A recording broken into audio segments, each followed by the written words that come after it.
Hello my dear student. आज हम समझने वाले हैं usual form to standard form.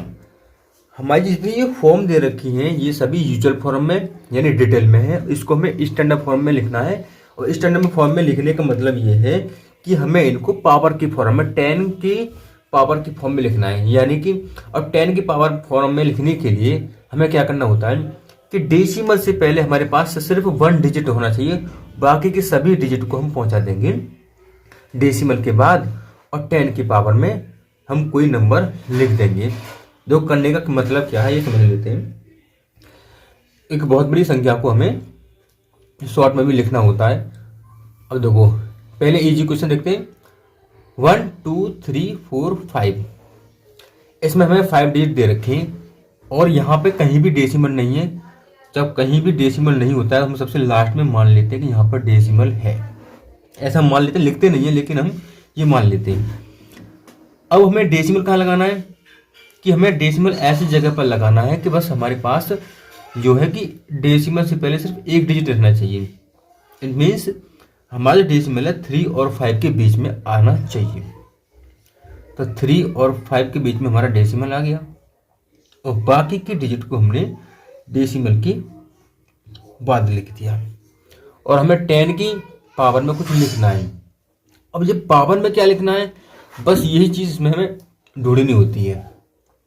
अभी चेक करते हैं कि हमारे डेसिमल लास्ट से और कितने डिजिट हमारा लेफ्ट साइड में मूव किया। तो 1 2 3 4 जितने डिजिट हमारा डेसिमल मूव करेगा लेफ्ट हैंड में उतने ही पावर पॉजिटिव की आ जाएंगी।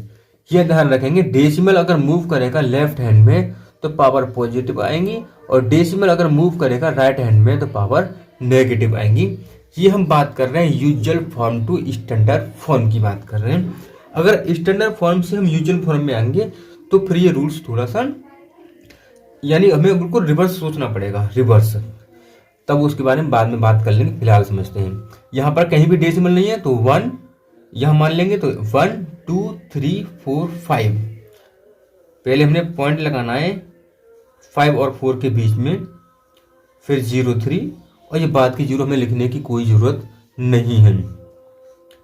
और 10 की पावर हमारा डेसिमल कितने प्लेस मूव किया तो 1 2 3 4 5 तो 10 की पावर आ जाएगी 5।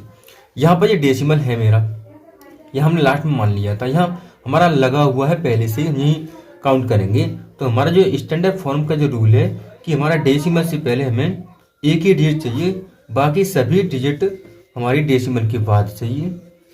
मल्टीप्लाई और 10 की पावर हमें कितना करना होता है, जितने प्लेस हमारा डेसिमल मूव करेगा तो 1 एंड 2 ओनली 2 तो 10 की पावर 2 आ गया।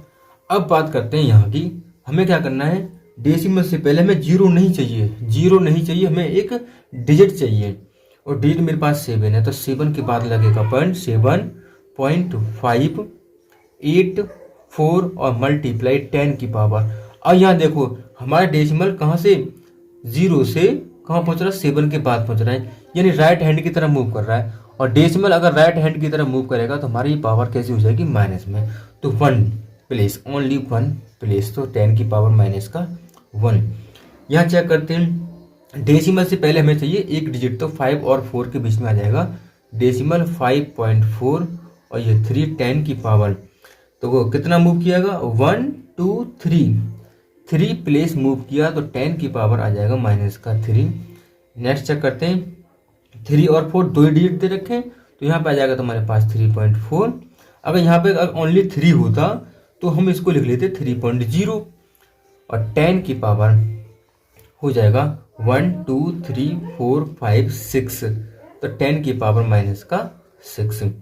एक और देख लेते छोटा सा 0.0000 और ये 5।